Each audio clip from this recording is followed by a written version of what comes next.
Slip apnea, আমরা এটা diagnosis অনেক সময় পলিসোমনোগ্রাফি করে থাকি। ট্রিটমেন্টে আমরা করি লাইফস্টাইল মডিফিকেশন। লাইফস্টাইল মডিফিকেশনের সব রকম এখানে facilities available in Vivacity. If necessary please contact us. Lifestyle মডিফিকেশনের পরে পজিশনাল থেরাপি, যেটা আমরা দেখি সুপাইন পজিশনে, মানে চিত হয়ে শুলে নাক ডাকাটা বেশি হয়, সেই জন্য আমাদের সাইড হয়ে যে কোনো ডান দিক বা বাঁ দিক ফিরে শুতে হবে, এটা হলো পজিশনাল থেরাপি। এবার হলো ইন্ট্রাওরাল ডিভাইসেস। ইন্ট্রাওরাল ডিভাইস দুটো আমরা ইউজ করে থাকি। ম্যান্ডিবুলার অ্যাডভান্সমেন্ট ডিভাইস, যেটা ম্যান্ডিবল এই নিচের জটাকে সামনে এগিয়ে দেয়, আর টাং রিটেনিং ডিভাইস, জিভটা যাতে পেছনে না পড়ে যায়, যাতে সামনে থাকে জিভটা, সেই টাং রিটেনিং ডিভাইসটাকেও আমরা ইউজ করে থাকি। জিভ পেছনে চলে গেলে শ্বাসকষ্ট শুরু হবে, তাই এই দুটো ইন্ট্রাওরাল ডিভাইসও আমরা ইউজ করে থাকি। এছাড়া আমরা সিপ্যাপ ইউজ করে থাকি।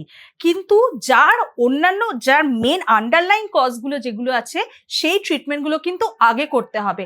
সাপোজ কারো যদি টনসিল থাকে, অ্যাডেনয়েড থাকে, নেজাল পলিপ থাকে, ডিভিয়েটেড নেজাল সেপ্টাম থাকে, elongated uvula, soft palate, tongue base tumours, এইগুলো কিন্তু আমাদের সার্জারি করে ট্রিটমেন্ট করতে হবে। অনেকেরই একটা ভুল ধারণা থাকে যে সিপ্যাপ ইউজ করলে স্লিপ অ্যাপনিয়া কিওরড হয়ে যাবে। It is a wrong conception. কারো যদি এই প্রবলেমগুলো যদি থাকে, তাহলে কিন্তু এগুলো সার্জারির দ্বারা ট্রিটমেন্ট করতে হবে।